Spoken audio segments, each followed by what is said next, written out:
Kalau Anda ingin menghancurkan NKRI, maka hancurkan Nahdlatul Ulama. Kalau ingin menghancurkan Nahdlatul Ulama, hancurkan dulu pondok-pondok pesantren, jauhkan umat dari para kiai. Itu strateginya. Karena pondok pesantren, para kiai adalah benteng-benteng ahlu sunnah wal jamaah. Pondok pesantren dan para kiai-kiai adalah bentengnya NKRI. Pondok pesantren dan para kiai adalah bentengnya moral akhlak bangsa Indonesia. Sing penting awak dewi bareng-bareng bismillah, niat ingsun menjaga marwah para ulama kita, niat ingsun menjaga marwah pondok-pondok pesantren kita. Insya Allah apa yang kita lakukan hari ini akan tercatat menjadi amal jihad dan fisabilillah. Harap ndadekake barokah manfaat ilmu kula panjenengan sedaya. Allahumma amin. Saya mau cerita tentang NU. NU kata orang Madura, Nahdlatul Ulama. Jadi pakai ejaan lama, NU. Kalau kata teman saya, Cak Nanto, ini ketua pemuda Muhammadiyah, ini teman saya, di Madura itu 90% itu agamanya Islam, 10%-nya Muhammadiyah katanya. Ini kata Cak Nanto ini. Jadi saya sering sudah menyampaikan di beberapa media sosial, Bu, sebenarnya bahwa ada salah seorang akademisi dari Harvard University, namanya Phil Caruso. Phil Caruso ini adalah Tillman Scholar, nggak perlu saya ceritakan lah apa itu, nggak mungkin ngerti juga. Jadi Phil Caruso ini mengatakan bahwa satu-satunya tonggak yang hari ini, jadi gini ceritanya, ini banyak yang mempertanyakan, kok saya tidak menemukan tulisan itu? Karena memang ini diterbitkan dalam sebuah jurnal terbatas dari Harvard University di Amerika. Nah, saya membacanya itu di Amerika. Jadi mungkin tidak dirilis ke sini karena memang di situ pada akhirnya ketika muncul wacana Islam Nusantara, Phil Caruso ini diserang. Karena menurut Phil Caruso salah satu kekuatan dari Nahdlatul Ulama itu adalah satu entitas organisasi Islam terbesar yang percaya bahwa Islam itu bukan alat untuk mengarabkan seluruh umat Islam di seluruh dunia.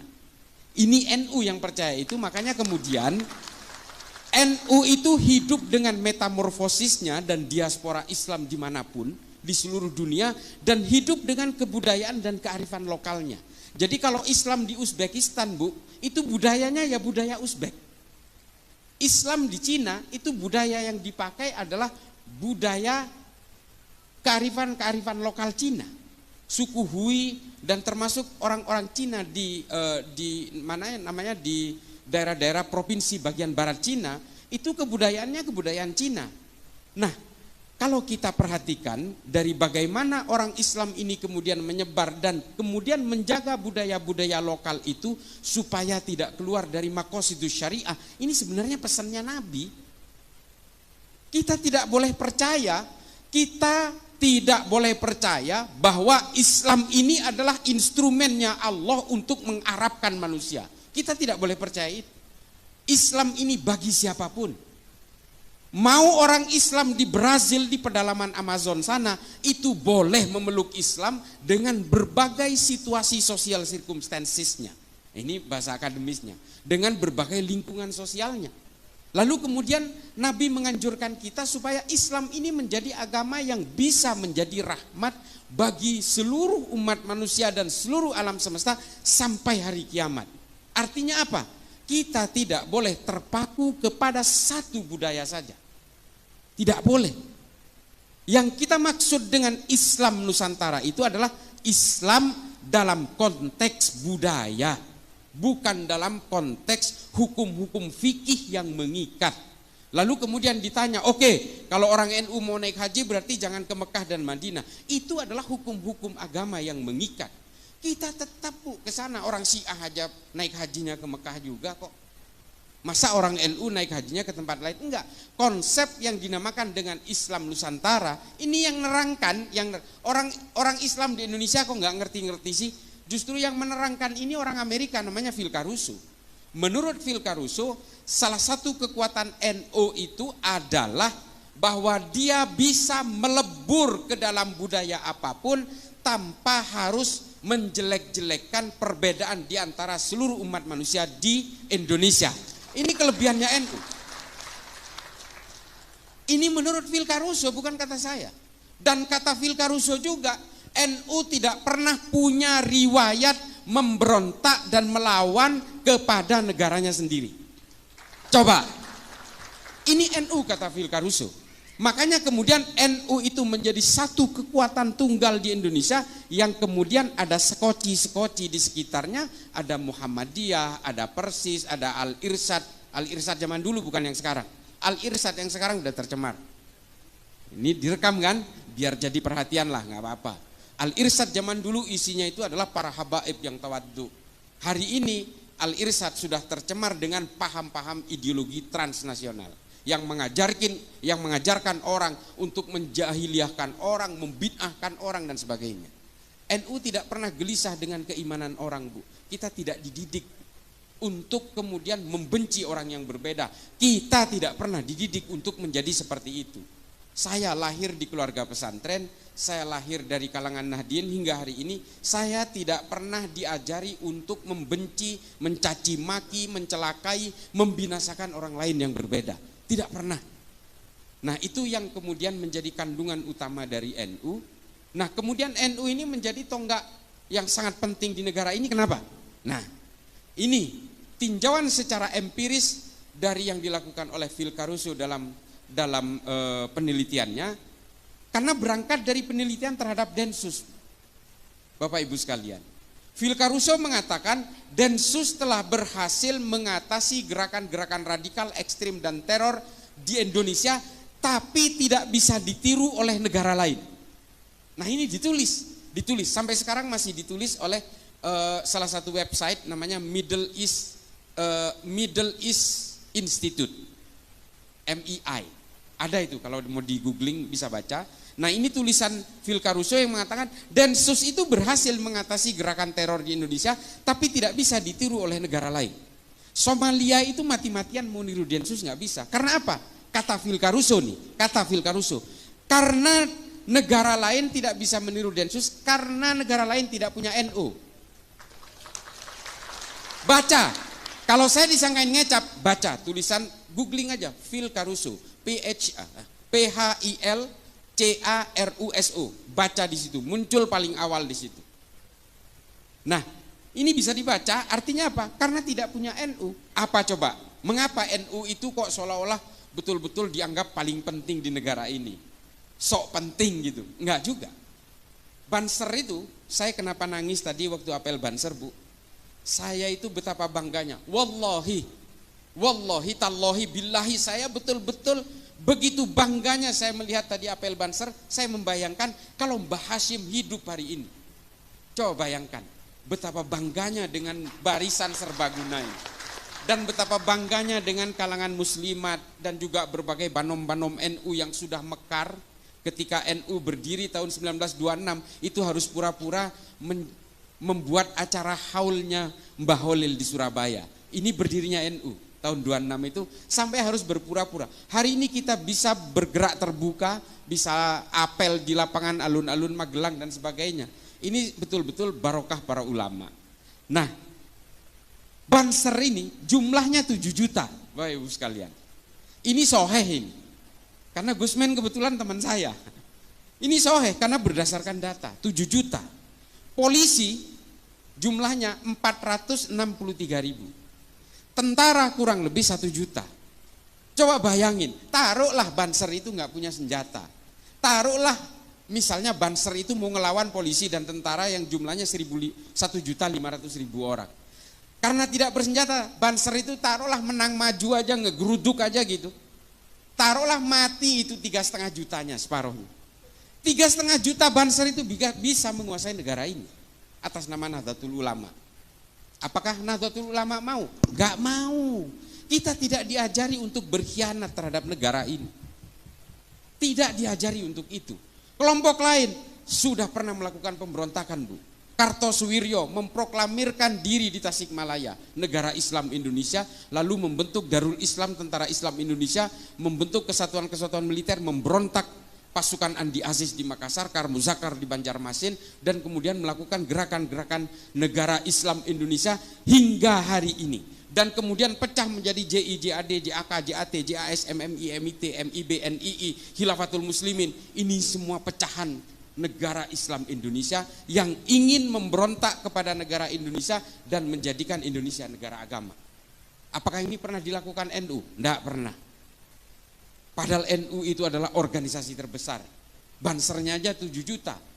Belum kalangan Nahdliinnya. Coba bayangin, begitu gampangnya kita menguasai. Dan ketika para ulama merumuskan bagaimana negara ini harus bergerak ke depan, membuat satu filosofi Gronslah, filosofi dasar dari negara kita, NU bisa saja mengintimidasi semua ulama dan tokoh nasionalis pada waktu itu untuk menguasai negara ini. Tapi para ulama NU tidak mau melakukan itu. Ulama-ulama NU merekrut berbagai tokoh agama nasionalis dan berbagai organisasi dari Muhammadiyah dan sebagainya untuk merumuskan bersama-sama bagaimana kita ke depan supaya kita tadi tidak saling gontok-gontokan. Lalu kemudian diputuskan sebuah al-asobiyah. Ini kata Ibnu Khaldun, Bu, dalam Al-Muqaddimah. Para ulama kita ini nggak bego, nggak bodoh. Beliau itu membuat rumusan bersama itu berdasarkan rujukan pemikir-pemikir Islam abad pertengahan. Namanya Ibnu Khaldun, namanya Abu Bakar Ahmad Ad-Dinawari. Ada kitab namanya Al-Mujalasah wa Jahirul Ilmi yang membahas tentang bagaimana membela negara. Dan kemudian merumuskan Pancasila dengan Bhinneka Tunggal Ika, yang kemudian setelah kita teliti hari ini ternyata terilhami dari tulisan Ibnu Khaldun dalam Al-Muqaddimah pada abad ke-13. Coba, ulama kita ini nggak begitu aja memikirkan itu. Oh, kemudian kalau kita berpikir hari ini al-asobiyah itu adalah Pancasila, ya itulah hasil rumusan para ulama. Karena dulu Nabi ketika menguasai Madinah, beliau langsung membuat satu piagam Madinah sebagai tonggak kesepakatan bersama antara suku Aus dan suku Hazrat, pribumi dan pendatang yang kemudian disatukan dalam Muhajirin dan Ansor, dan menyatukan orang-orang Nasrani dan orang Yahudi menjadi satu entitas bersama bernama negara Madinah dengan piagam Madinah. Piagam Madinah ini mengatur apa? Mengatur hak dan kewajiban yang sama antara orang-orang yang berbeda, ya. Lalu kemudian mengatur juga semua bahwa manusia siapapun di Madinah, harkat dan martabatnya harus semuanya diakui tanpa melihat latar belakangnya, suku maupun agamanya. Nah, dari sini kemudian memecah dua pemikiran tadi yang saya sebutkan. Abu Bakar Ahmad Ad-Dinawari menulis Al-Mujalasah wa Jahirul Ilmi, merumuskan itu. Artinya apa? Membela negara itu adalah hukumnya wajib. Ini juga yang kemudian oleh Mbah Hashim ditekankan kepada kita, kita semua adalah fardhu ain dalam membela negara. Ini semua sanadnya mengalir dari Kanjeng Nabi. Lalu kemudian ada seorang mu'allaf tiba-tiba ujuk-ujuk umur 40 mengenal Islam, namanya Felix Yao, mengatakan membela tanah air tidak ada dalilnya dalam Islam. Saya katakan sedikit kasar, ini goblok namanya. Salah satu korban perang Uhud itu namanya Mukhairik, orang Yahudi. Hanya 2 kitab sejarah yang menerangkan Mukhairik ini sudah memeluk Islam ketika ikut perang Uhud, tapi 8 diantaranya yang lain mengatakan dia masih Yahudi. Mukhairik ini adalah seorang pemuka agama Yahudi, kalau di Yahudi itu namanya rabi. Dia adalah seorang rabi. Perang Uhud itu terjadi hari Sabtu. Karena hari Sabtu, Mukhairik ini dilarang oleh keluarganya. Kamu ini hari ini adalah hari Sabat. Orang Yahudi tidak boleh keluar rumah. Tapi Mukhairik mengatakan, saya harus membela Nabi karena selama ini Nabi telah melindungi kita. Kaum minoritas seperti kita dilindungi oleh Nabi, maka ketika Nabi berperang saya harus ikut. Mukhairik memaksa keluar untuk berperang bersama Nabi dalam perang Uhud, lalu kemudian Mukhairik gugur. Tapi sebelum Mukhairik berangkat ke perang Uhud, Mukhairik meninggalkan catatan fatwa waris kepada keluarganya bahwa 3 kebun kurma dan 51% dari 51 bagian dari seluruh harta saya, kalau saya mati di perang Uhud, serahkan kepada Nabi. Nah, 2 kebun kurma dan 1 kebun anggur, kalau dalam Tarikh At-Tabari disebutkan, ini kemudian ketika gugur Mukhairik dalam perang Uhud, semua harta yang difatwa wariskan ini diserahkan kepada Nabi. Lalu Nabi membuat lembaga wakaf pertama di dunia, Baitul Mal pertama di dunia, untuk menyantuni janda-janda perang dan anak-anak yatim karena korban perang. Nah, Baitul Mal pertama yang dibuat oleh Nabi ini modalnya dari mana? Dari orang Yahudi yang namanya Mukhairik. Ini loh yang dimaksud bahwa semua orang punya hak dan kewajiban yang sama dalam satu negara, menjunjung tinggi kesepakatan bersama yang bernama Pancasila, yang pada zaman Nabi disebut Piagam Madinah. Ini Bapak Ibu sekalian, jadi ajaran-ajaran yang dilakukan oleh para ulama NU untuk merumuskan Pancasila sebagai dasar negara ini tidak ujuk-ujuk. Pemikiran Ibnu Khaldun ini kemudian dipakai oleh Adam Smith, John Locke, John Maynard untuk merumuskan demokrasi modern hari ini. Pemikiran-pemikiran tentang dunia kapital, bagaimana aliran modal dipegang negara untuk mengaktifkan UMKM, pedagang kaki lima dan sebagainya, ini berawal dari pemikirannya Ibnu Khaldun dalam Al-Muqaddimah. Gak mungkin baca, udahlah saya baca sampean dengerin aja. Tapi kalau mau tertarik, baca Al-Muqaddimah, komplit tentang politik, ekonomi, sosial dan sebagainya. Karena Ibnu Khaldun ini juga seorang ahli sejarah, Ibnu Khaldun juga seorang polimath, ahli dalam segala hal. Nah, dulu pemikir Islam itu semuanya polimath. Polimath ini artinya adalah bisa apapun. Ibnu Sina itu selain ilmu kedokteran, dia juga bisa mengukur jarak antara bulan dan matahari. Ini Ibnu Sina ini. Hari ini oleh orang-orang Wahabi dikafirkan karena dia orang Persia. Coba. Ini nanti akan saya bahas sedikit di bagian terakhir. Lalu kemudian Al-Khawarizmi, orang Persia yang juga hari ini dikafirkan. Dia yang menciptakan angka 0 dalam matematika. Namanya Al-Khawarizmi, orang Islam, Bu. Yang menciptakan kamera di HP ini, itu orang Islam pertama kali menulis dalam sebuah kitab namanya Al-Haya. Al-Hayah ini tidak dihargai di Arab, kemudian dibawa ke Jerman, lalu kemudian dirumuskan di Jerman, sehingga yang kita kenal hari ini yang menciptakan lensa pertama itu orang Jerman. Itu orang Islam semua. Ya tapi jangan salah juga, Bu. Yang menciptakan ateisme pertama kali, orang yang tidak percaya Tuhan, itu juga orang Islam juga. Jadi keilmuan dalam Islam itu kemudian berkembang dalam berbagai hal, dalam sains, dalam sejarah, ekonomi, filsafat dan sebagainya. Kita ada Tabrizi, Rumi, Imam Ghazali, Ibnu Rushd, kita mengenal tahafud al-falasifah, tahafud at-tahafud, fihi ma fihi. Ini adalah karya-karya monumental para pemikir Islam pada zamannya. Tapi ada juga orang-orang Islam yang mengeluarkan pemikiran-pemikiran ateis. Abul A'la Al-Ma'arri, Abu Bakar Razi, Al-Mukaffa. Ini semua adalah pemikir-pemikir awal yang kemudian pemikirannya dibawa ke Eropa, dirumuskan oleh Darwin, oleh Feuerbach, oleh Ernest Bloch, oleh Karl Marx dan sebagainya. Tapi kemudian 3 orang ini menjadi murtad. Mati dalam keadaan murtad. Yang 2 dipenggal, yang 1 mati karena sakit.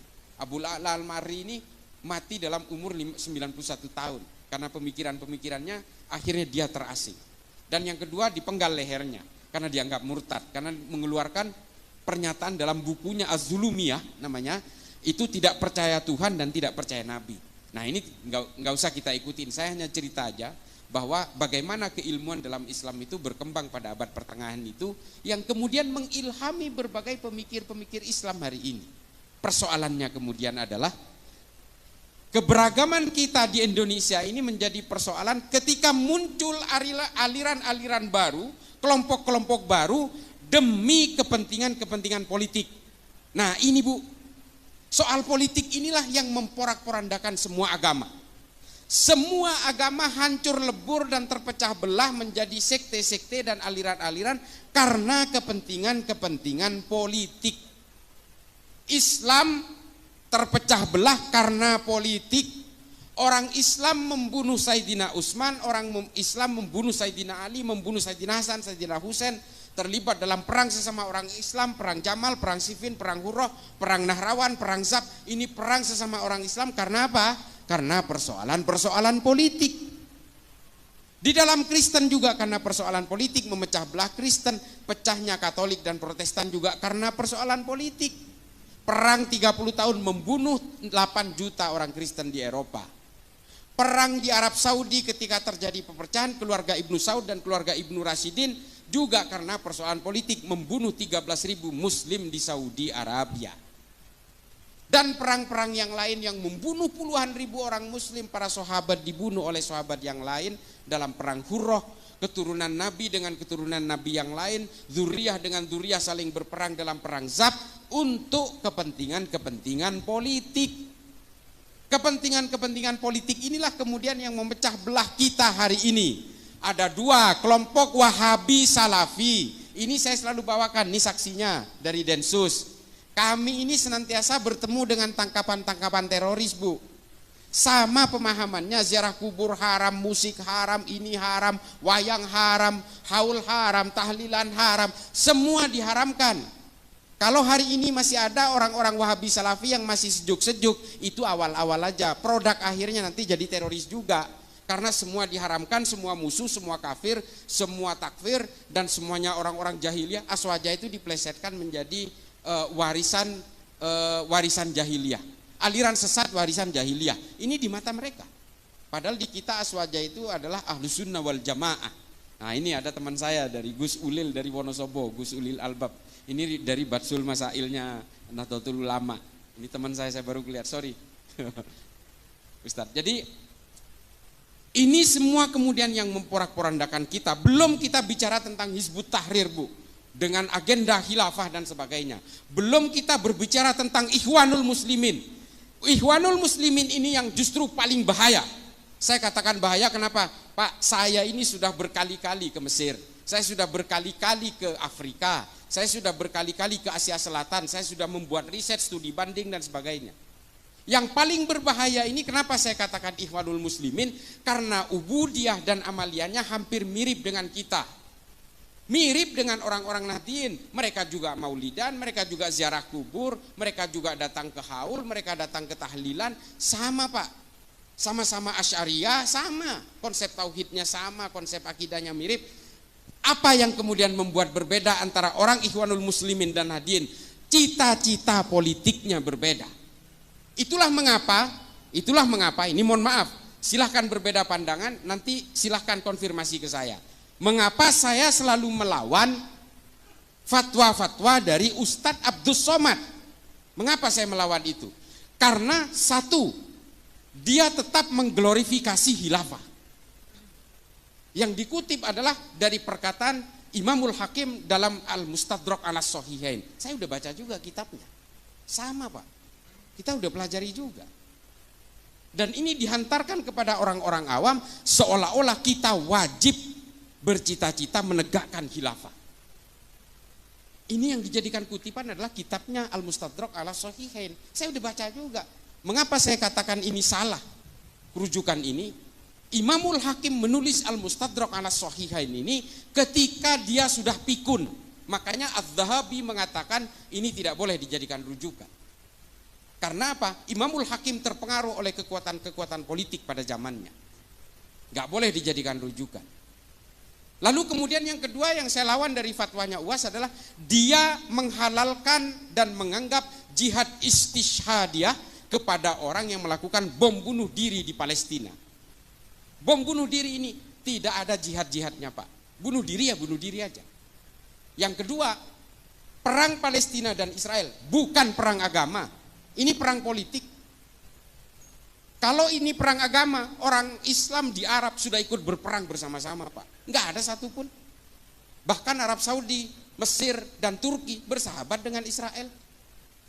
Mengapa bisa begini? Karena ini perang politik. Dan perang di Israel itu terjadi ribuan tahun sejak zaman Islam belum ada. Sejak zaman Islam belum membentuk menjadi satu agama di Mekah. Masih dalam berbentuk harokah-harokah Islam itu, perang di Yerusalem itu sudah terjadi. Perang antara Titus Vespasian, Charlemagne, pasukan Templar, pasukan-pasukan dari Kekaisaran Bizantium, itu sudah berperang di Yerusalem. Ini tulisannya lengkap soal ini. Ada seorang Yahudi dan juga seorang Islam yang menulis tentang kehidupan perang di Baitul Maqdis ini. namanya Simon Sebag Montefiore. Silakan baca. Artinya perang antara Palestina dan Israel ini bukan hanya terjadi hari ini, sudah terjadi berabad-abad yang lalu. Jauh sebelum Islam itu membentuk menjadi sebuah agama di Mekah. Ini loh, makanya saya selalu tantang semuanya ini, orang-orang yang masih mengglorifikasi Ikhwanul Muslimin ini, udahlah nggak usah pura-pura lah. Kalau memang pengen khilafah, marilah kita berdiri tegas saja. Kalian anti Pancasila, ya sudah, keluar dari negara ini. Begitu saja, nggak usah berpura-pura, sama-sama melawan Wahabi. Oke, di situ kita sepakat melawan gerakan Wahabi. UAS juga sering melawan gerakan Wahabi. Kita sepakat untuk itu. Tapi jangan giring bangsa ini kepada orang-orang yang terus membenci kepada orang yang berbeda.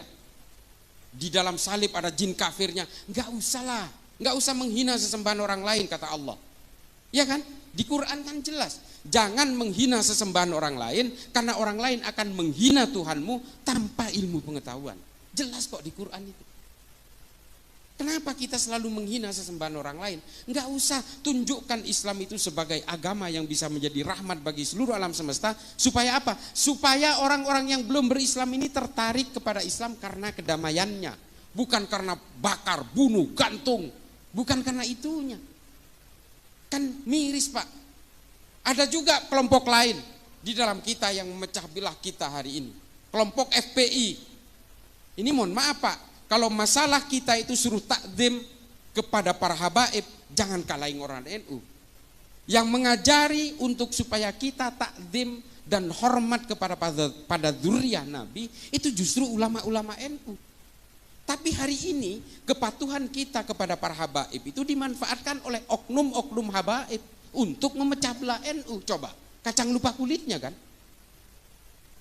Ulama-ulama NU mengajari kita untuk hormat kepada para habaib. Tapi oknum-oknum sebagian habaib hari ini yang bergerak dalam berbagai harokah-harokah siasah dan punya agenda-agenda politik justru memanfaatkan kepatuhan kita kepada para habaib untuk memecah belah NU. Ini kan betul-betul miris. Ini mohon maaf, Habib. Ini yang kemudian membuat kita miris. Orang-orang yang hari ini ingin memecah belah NU, percayalah, mereka adalah orang-orang yang ingin menghancurkan Indonesia. Kita tegas saja di sini. Kelompok-kelompok Wahabi, kelompok-kelompok Hizbut Tahrir, dia mengusung gerakan-gerakan tegaknya khilafah. Kantor pusatnya di London, Pak, di Inggris. Coba bayangin, pernahkah kita curiga? Kok bisa loh gerakan-gerakan khilafah ini kantor pusatnya di London, coba. Ini yang biayai siapa? Ini operasinya siapa? Ikhwanul Muslimin juga di London, Pak. Dan satu lagi di Libanon, coba bayangin. Ini siapa yang gerakin? Operasinya siapa? Lalu dia datang ke Indonesia membawa gerakan-gerakan Hizbut Tahrir, gerakan-gerakan khilafah, tegaknya daulah dan sebagainya. Mengacak-acak kita, mengadu domba kita. Dan di Madura, Pak, di kampung saya hari ini, yang namanya NU, belum tentu NU, Pak. Bisa jadi NU aliran garis keras yang terpapar oleh FPI. Ini di Pamekasan contohnya, yang mempersekusi rumahnya Pak Mahfud MD, yang menyandra Kiai Ma'ruf Amin di mobilnya, itu adalah kelompok-kelompok ini. Sama, Pak, tahlilan juga, haul juga, maulidan juga, baca-baca rotib juga, sama. Nah, yang paling terakhir adalah, lalu bagaimana kita akan bersikap? Apakah kita tidak boleh berpolitik kalau ternyata politik itu hanya memecah belah umat? Boleh, Pak. Bapak Ibu sekalian, boleh berpolitik. Kata Imam Ghazali dalam Ihya Ulumuddin mengatakan, Islam dan politik itu seperti saudara kembar. Islam diperlukan untuk mengawal ruang-ruang politik ini supaya tidak keluar dari jalur maqasidus syariah. Ini jelas. Boleh berpolitik, Pak, tapi gunakan ilmu pengetahuan. Nah, ini ilmu pengetahuan ini yang harus menjadi landasan kita hari ini, bahwa kita boleh berpolitik karena ilmu pengetahuan dan gunakan ilmu pengetahuan itu dalam berpolitik. Ini jelas. Makanya saya bukan karena sesama Madura, Pak, saya senang sekali dengan Pak Mahfud MD. Pak Mahfud MD ini legislatif sudah, yudikatif sudah, sekarang ada di eksekutif. Padahal dia ini, Pak, hanya menggunakan ilmu pengetahuannya aja. Dan dia menggunakan ilmu pengetahuan itu dalam ruang-ruang politik. Kalau ingin dimusuhi Pak Mahfud MD, gampang, Pak, gampang. Coba aja dia sogok Pak, dimusuhi seumur hidup. Demi Allah, ini banyak cerita soal itu karena saya dekat dengan beliau. Wallahi, banyak orang yang mau nyogok beliau Pak, terutama ketika kasus-kasus terakhir-terakhir ini, supaya dia diam jangan bersuara. Dimusuhi semua itu yang berusaha nyogok itu. Mulai dari polisi, tentara, semua dimusuhi. Karena menurut dia ini orang nggak amanah. Kalau dia udah pejabat negara tapi dia mau nyogok saya, berarti ini nggak amanah. Dimusuhin Pak. Ini Pak Mahfud. Nah, banyak tokoh-tokoh dalam Islam yang berpolitik karena ilmu pengetahuan. Ada Muhammad As'ad, ada Muhammad Iqbal, ada Harun al-Rasyid. Ini semua adalah orang-orang yang kemudian menjadi pemimpin, menjadi pejabat negara, tapi menggunakan ilmu pengetahuannya. Ada Fazlur Rahman dan sebagainya. Hari ini apa yang terjadi? Kita meninggalkan ilmu pengetahuan dari dalam dunia politik kita. Yang terjadi adalah apa? Ambisi-ambisi kekuasaan. Sehingga apa? Ketika ambisi kekuasaan ini dipaksakan untuk hidup dalam negara itu atas nama agama, yang terjadi adalah apa? Upaya membuat gerakan-gerakan revolusioner. Karena apa? Kita terilhami oleh para pemikir-pemikir politik dalam Islam seperti Muhammad Qutb, Said Qutb dan sebagainya. Hasan al-Banna, ini yang kita ilhami hari ini. Sehingga apa yang kita lahirkan hari ini? Abu Bakar Ba'asyir, Oman Abdurrahman, Abu Bakar al-Baghdadi, Osama bin Laden, ini Aiman al-Zawahiri. Ini yang kita lahirkan hari ini. Kita tidak lagi melahirkan Ibnu Sina, Al-Farabi, Al-Kindi, Al-Khawarizmi, Tabrizi, Rumi, Imam Ghazali. Kita tidak lagi Ibnu Khaldun. Kita tidak lagi melahirkan mereka-mereka ini semua. Yang kita lahirkan adalah orang-orang yang mengglorifikasi kekerasan, pembunuhan, perang dan sebagainya. Upaya-upaya revolusi, gerakan-gerakan toli'ah. Nah, ini kan miris Pak. Islam itu pernah berjaya karena ilmu pengetahuan, bukan karena politik. Itu lihat di YouTube saya dengan Bang Akbar Faisal. Saya bisa buktikan itu semua secara empirik dan historik. Kita tidak pernah berjaya dalam dunia politik. Kalau kita berjaya dalam dunia politik, sampai hari ini mungkin politik Islam sudah berjaya di mana-mana. Tidak Pak. Di Granada tumbang abad ke-14. Kekhalifahan Turki Utsmani tumbang 1924. Dan akhirnya yang terjadi apa hari ini? Monarki-monarki di negara Arab yang masih mengatasnamakan Islam. Padahal semua itu adalah untuk kejayaan keluarganya mereka. Kejayaan dinasti-dinasti. Ini bukan politik Islam, ini politik keluarga aja. Seperti Ibnu Saud, di Qatar, Kuwait, ini kan keluarga semua. Nah, ini kan mulkan-mulkan yang sebenarnya hanya mengatasnamakan Islam, tapi sebenarnya nggak Islami juga. Orang-orang dari kerajaan-kerajaan Kuwait, Qatar dan sebagainya, kalau ke Eropa mereka pakai bikini juga Pak, Bu, mereka pakai bikini juga, ya artinya mengumbar aurat juga, sama karena mereka memang tidak Islami. Ini adalah kekuasaan-kekuasaan politik. Makanya Islam ini hanya bisa dijayakan sama seperti ketika Baitul Hikmah di Baghdad, ketika Baghdad menjadi epicentrum peradaban dunia. Mari anak-anak kita rangsang untuk memajukan ilmu pengetahuan dalam Islam, belajar semua keilmuan dalam Islam yang sangat ini seperti samudra Bu. Saya ini sampai sekarang Bapak Ibu sekalian, saya itu baca buku itu 1000 halaman per bulan. Ini ada ajudan saya ini. Saya itu di mobil, di rumah, di kantor kadang-kadang, di pesawat, saya selalu baca buku. Karena saya meyakini dengan membaca buku, saya bisa menularkan kepada generasi-generasi berikutnya. Islam ini kalau menjauh dari ilmu pengetahuan dan hanya mendekat kepada kekuasaan-kekuasaan politik, pada akhirnya Islam ini tidak akan menarik. Yang membuat orang menarik itu adalah ilmu pengetahuan. Orang cinta kepada Islam karena Ibnu Sina banyak. Pemikiran Ibnu Sina dalam ilmu anatomi tubuh dipakai sampai sekarang. Angka 0 dalam matematika yang dikeluarkan Al-Khawarizmi dipakai sampai sekarang. Coba, ilmu-ilmu aljabar dan sebagainya. Pemikiran-pemikiran Ibnu Sina tentang astronomi, tentang astrologi dan sebagainya, ini dipakai sampai sekarang. Ilmu tentang biologi, tumbuh-tumbuhan, ini ditulis dalam kitab An-Nabat oleh Abu Bakar Ahmad Ad-Dinawari. Sampai sekarang dipakai tentang ordo klasifikasi tumbuh-tumbuhan. Ini dari Islam semua Bu, Bapak Ibu sekalian. Makanya kembalikan kejayaan Islam ini lewat ilmu pengetahuan. Kalau dengan politik kita hanya bermimpi tentang perang, bagaimana melakukan proses negosiasi politik di tingkat elit, bagaimana berbagi konsesi kekuasaan dan sebagainya. Nggak jauh-jauh dari situ. Dan ketika satu negara itu dikuasai oleh kelompok Islam, percayalah nanti akan berperang dengan sesama kelompok Islam. Di Afghanistan sudah terjadi, Bu. Taliban menguasai atas nama Islam, tapi kemudian muncul musuh dari aliansi utara, muncul musuh dari ISIS Khorasan. Karena selalu begitu, Bu. Kekuasaan yang mengatasnamakan agama pada akhirnya terjebak dalam firqoh-firqoh yang berbeda-beda, kelompok-kelompok yang berbeda. Karena apa? Dari tafsir-tafsirnya di Islam itu sudah berbeda-beda. Dari mazhab sudah berbeda-beda, dari manhaj sudah berbeda-beda. Makanya ketika kelompok Islam itu menguasai satu panggung politik, biasanya perpecahan terjadi. Yang satu ingin begini, yang satu ingin begitu. Pada akhirnya apa? Yang satu semua ingin diakomodasi, perang satu sama lain sesama Islam. Ini sudah terjadi. Sunni dan Syiah itu pecah karena persoalan politik. 1400 tahun belum selesai permusuhannya sampai hari ini. Nah, jadi Bapak Ibu sekalian, kalau ingin memajukan Islam, rangsang anak-anak kita, cucu-cucu kita untuk belajar tentang ilmu pengetahuan, tentang basis-basis era digital segala macam. Algoritma digital, algoritma berbagai pemikiran-pemikiran yang bersifat lebih ke depan, visioner ke depan. Ini berikan kepada anak-anak kita. Demikian, mudah-mudahan nanti bisa ada tanya jawab.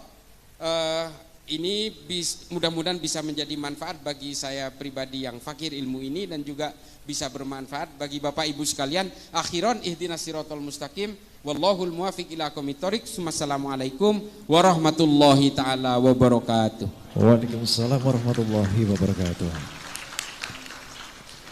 Masya Allah, daging banget gitu ya ngajinya ya Gus. Masya Allah, luar biasa sekali. Dan mungkin ada kesempatan kita untuk sesi tanya jawab dulu. Mungkin satu atau dua Gus berkenan untuk bisa menjawab pertanyaan dari para jamaah pada yang berkesempatan kali ini telah hadir. Siapa yang mau tanya kepada Gus Islah? Ada mungkin mbak-mbaknya ya? Oke, bisa. Mas Panitia mungkin kita bisa dibantu dengan mic dari FOH, mungkin bisa bantu satu mic ya. Oke, yang putri ditahan dulu ya. Yang putra sekarang, ada nggak nih yang putra mau tanya? Ya, mana? Oh Bapak ya, oke Bapak ada pertanyaan, baik. Ada dua pertanyaan yang berkesempatan kali ini akan disampaikan. Baik, terima kasih. Iya, baik. Mungkin bisa merapat ya. Oke. Iya, yang ibunya dulu.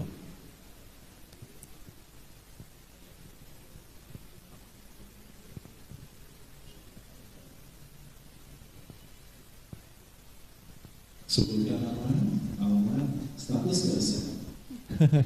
Assalamualaikum warahmatullahi wabarakatuh. Waalaikumsalam warahmatullahi wabarakatuh. Nepangaken kawula ati perwakilan dari PC ISNU Kabupaten Magelang. Alhamdulillah ketuanya juga dari Untidar, Pak Ibrahim, matur nuwun sanget. Untidar menika saged rawuh, Pak Profesor, niki kula perwakilan nggih. Di sini saya ingin bertanya kepada Kang Bogi, bagaimana untuk melanjutkan tawaran panjenengan mengenai pelatihan napa nggih pengkaderan di kontra narasi. Mangke narah hubungnya bagaimana? Kayaknya kok ini oleh-oleh yang sangat luar biasa di menyambut 1 abad NU ini. Semoga kader-kader NU kita berkualitas. Saya takjub banget saged rawuh saged silaturahim di sini kok ada oleh-oleh ini, terus saya itu aja. Saya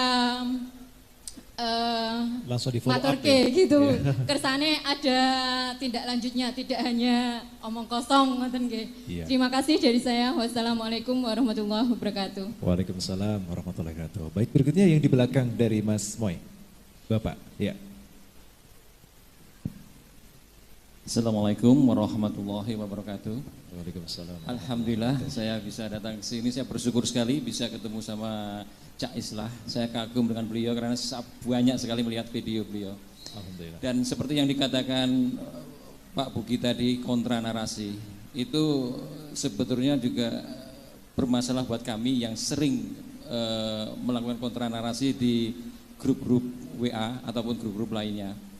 Yang itu juga menyebabkan kami itu jadi seakan dimusuhi sama mereka. Karena yang melakukan kontra narasi itu sangat sedikit dibanding orang-orang yang menyebarkan hoaks dalam grup. Salah satunya cara saya menjawab adalah menggunakan kalimat-kalimat dari Cak Islah. Kalau itu belum jelas, saya kirimkan videonya secara utuh. Dan itu pun belum bisa diterima. Akhirnya terjadi permusuhan yang keras sampai-sampai datang ngonek-ngonek. Itu terjadi. Ya, itu mungkin juga karena yang pingin melakukan kontra narasi itu berpikiran alah gitu aja kok repot nengke wae. Nah, sebetulnya kelemahan dari kita khususnya warga NU itu untuk melakukan kontra narasi itu mungkin berpikir ngene iki wis ayem. Atau mungkin juga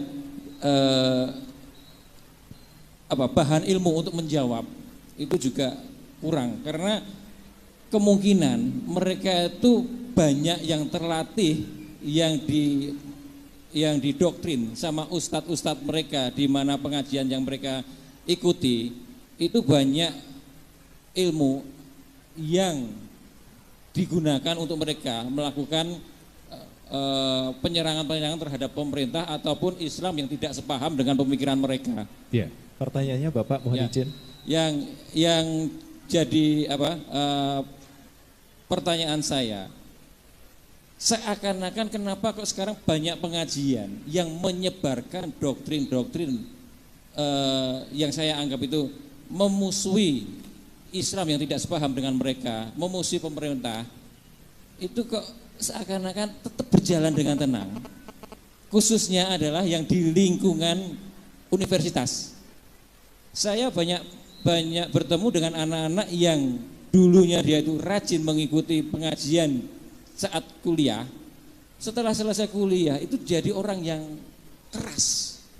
Nah, apakah benar Pak untuk pengajian-pengajian di lingkungan universitas yang keras-keras itu memang didiamkan saja, ataukah ada trik lain untuk menghambat mereka untuk menyebarkan ajaran-ajaran yang melawan pemerintah ataupun menjelek-jelekan aliran yang tidak sepaham dengan mereka gitu. Ya. Itu aja. Assalamualaikum warahmatullahi wabarakatuh. Waalaikumsalam warahmatullahi wabarakatuh. Ya, cukup dua saja terlebih dahulu ya karena waktu saya terbatas. Kami persilakan kepada Gus Islah atau Kombes Pol Pogi. Terima kasih Ibu. Untuk program kontra narasi, gambaran saya, kami aja yang di Sulawesi Tengah, di Poso masih ada lagi daerah yang masuk lagi kabupaten. Itu aja kita kirim. Apalagi yang ada di Magelang. Ya, kita hanya 5 jam saja dari kantor kami. Nanti silahkan nanti catat nomor saya nanti habis ini kita diskusi. Kira-kira nanti modelnya bagaimana? Apakah kemudian dari PCNU atau mungkin dari para pondok pesantren, kita siap untuk menghadirkan tim kita. Untuk yang tadi mahasiswa Pak, tadi sudah saya sampaikan juga bahwa radikalisasi itu tidak hanya terjadi di lingkungan masyarakat, tapi di lingkungan dunia pendidikan. Banyak mahasiswa yang kemudian terpapar dalam hal pemikiran, ya, dan bahkan mahasiswa kemudian menjadi pelaku teror, dia ahli bom yang kemudian ditangkap di wilayah Sulawesi Tengah itu dari mahasiswa dari salah satu universitas terkemuka di Indonesia. Ya. Jadi memang radikalisasi yang kemudian dibawakan oleh kelompok misalnya HTI itu banyak merambah ke dunia pendidikan. Bahkan dalam rilis terakhir dari BNPT kalau tidak salah ada indeks radikalisasi anti Pancasila itu di beberapa universitas itu ada, termasuk universitas negeri itu ada juga. Nah ini menjadi garapan kami sekarang.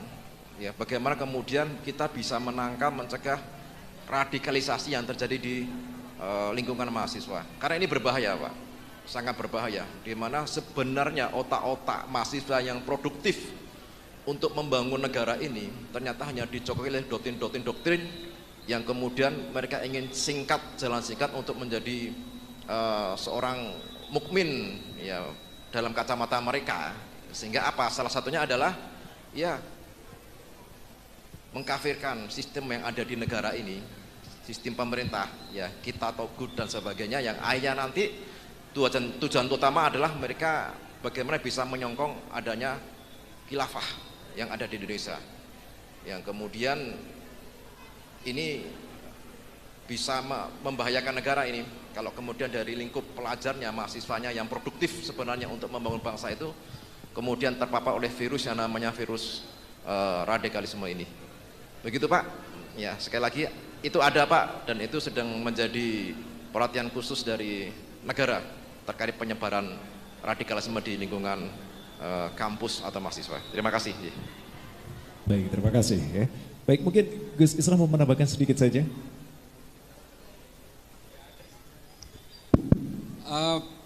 Terima kasih Pak. Saya kalau pelatihan itu sebenarnya ini harus dilayani nih. Ini ada kontra narasi.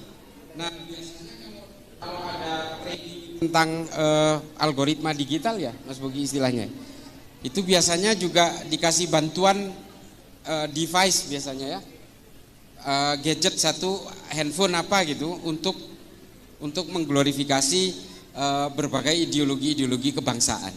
Nah, menyikapi berbagai konten yang ada di media sosial, Bapak Nyun Sewu, ini memang menjadi satu persoalan yang sangat nasional hari ini.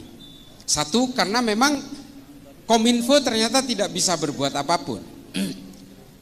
Entah mereka tutup mata, atau ada satu sistem yang kemudian leaking di dalam, sehingga berbagai konten itu sebenarnya sangat mudah secara digital untuk di block out. Bisa sekali, sangat mudah.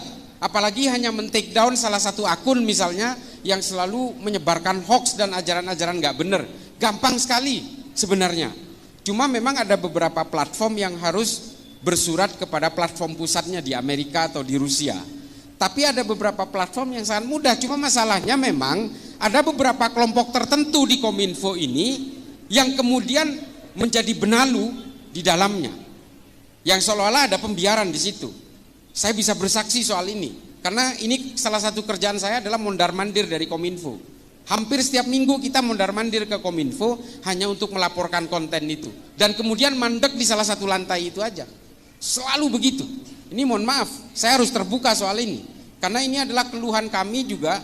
Saya ini kebetulan bukan polisi Pak, tapi saya tenaga ahli pencegahan radikalisme, ekstremisme, dan terorisme di Mabes Polri, dalam hal ini di Densus 88. Jadi saya tahu persis bagaimana kendala-kendala dalam konten-konten digital ini untuk diberangus. Termasuk kalau saya sih nggak gelisah sebenarnya.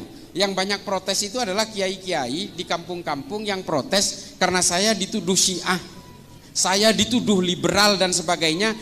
Hanya karena ini mumpung ada ibu-ibu muslimat, saya itu dituduh liberal Bu, karena saya pernah berkata begini.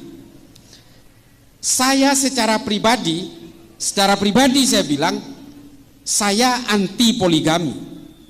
Karena kalau saya berpoligami, anak saya dan istri saya pasti berantakan.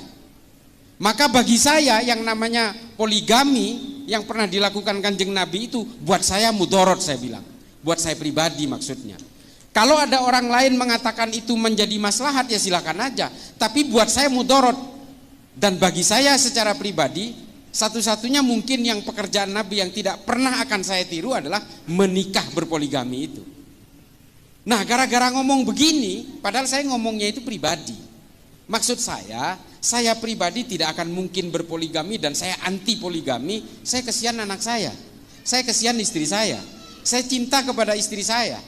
Oke, dalam soal harta saya bisa berbagi adil dengan istri saya. Tapi kalau soal perasaan kan nggak bisa dibuat adil seadil-adilnya. Nah makanya kemudian saya diserang liberal karena mengatakan itu. Ya ini kan saya pribadi. Ya gitu ya.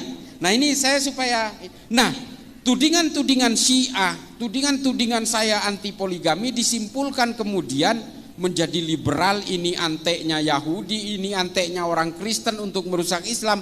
Nah ini ada di media sosial. Saya sendiri sudah mengajukan bahwa ini fitnah. Saya melaporkan ke polisi, percuma juga. Orang kalau membenci Bu, tidak bisa dihentikan dengan pemenjaraan. Benci ya benci aja gitu. Yang bisa membuat mereka itu tidak benci adalah kesadaran di dalam sanubari dan di dalam nuraninya mereka. Makanya saya tidak mau laporin mereka ke polisi, tapi atas usulan dari para kiai di daerah-daerah, terutama dari kiai-kiai NU, Gus ini bahaya buat sampean, nanti sampean karena ini disampaikan berkali-kali bahwa sampean ini Syiah, sampean liberal, nanti pada akhirnya banyak orang yang percaya. Nah ini saya mengajukan take down terhadap konten-konten ini saja. Ini tidak pernah dilaksanakan oleh Kominfo. Untungnya yang men-take down itu Allah. Yang paling getol menyerang saya Syiah dan liberal itu ada kiai, katanya kiai, menurut saya bukan. Itu di Jember, nama akunnya Benteng Akidah. Ternyata dia meniduri 14 santrinya dan satu ustadahnya, namanya Fahim, sekarang udah di penjara. Ternyata Allah yang men-take down dia, nggak perlu Kominfo. Karena yang menyuarakan bahwa saya ini dibiayai oligarki, saya ini Syiah, saya ini liberal, ini orang ini pertama kali. Hanya untuk menghujat saya, dia membuat 6 konten di YouTube-nya, coba bayangin. Hanya untuk menghujat saya. Ya alhamdulillah, Allah mungkin yang tidak terima, akhirnya ditunjukkan oleh Allah kepada kita semua kejahatan dia. Dan ternyata memang dia punya masalah dengan persoalan-persoalan nafsu seksualnya ini. Akhirnya ya diringkus sama polisi. Ya kita sih tidak mau ingin membuka aib saudara-saudara kita, tapi pada akhirnya kita itu jangan pernah tertipu oleh jubah-jubah agama. Jangan pernah tertipu oleh mereka yang membajak kesalehan-kesalehan. Karena kita semua ini sejatinya adalah pendosa. Kita semua ini adalah pendosa. Yang tidak punya dosa itu hanyalah nabi. Jangan kemudian kita merasa paling suci dan kemudian kita merasa berhak untuk menghakimi orang lain bahwa orang lain pasti masuk neraka, kita pasti masuk surga. Janganlah. Jangan pernah menyerobot hak-hak Allah dalam menentukan penghakiman dan juga menentukan siapa kafir, siapa bukan kafir. Jangan serobot. Udahlah, kita ini hidup biasa aja, kita beribadah kepada Allah, kita menjunjung tinggi kemanusiaan dan kedamaian. Mari majukan Islam dengan ilmu pengetahuan. Sederhana, itu aja. Terima kasih, terima kasih. Mohon maaf, perkenalkan saya Islah Bahrawi. Saya bukan kiai, bukan ustadz, bukan gus. Karena yang kiai itu kakek saya. Bapak saya orang biasa, bapak saya orang melarat, pedagang, bukan pedagang sih, pemulung tepatnya di Jakarta itu. Pemain, kalau di sini pemain ketoprak, Bu. Bapak saya itu, tapi di Madura. Di Madura itu namanya panjak, sejenis ketoprak kalau di sini, campur sari gitu. Nah, itu bapak saya. Tapi bapak saya ini muridnya Yai Usman Jatipurwo. Jadi bapak saya meskipun pemain campur sari itu, bapak saya itu ahli torikoh dari Naqsabandiyah. Nah jadi kakek saya yang kiai kebetulan santri terakhir dari Syekhona Khalil bin Abdul Latif dari Bangkalan. Satu angkatan dengan Kiai As'ad Syamsul Arifin dari Sukorejo. Itu kakek saya.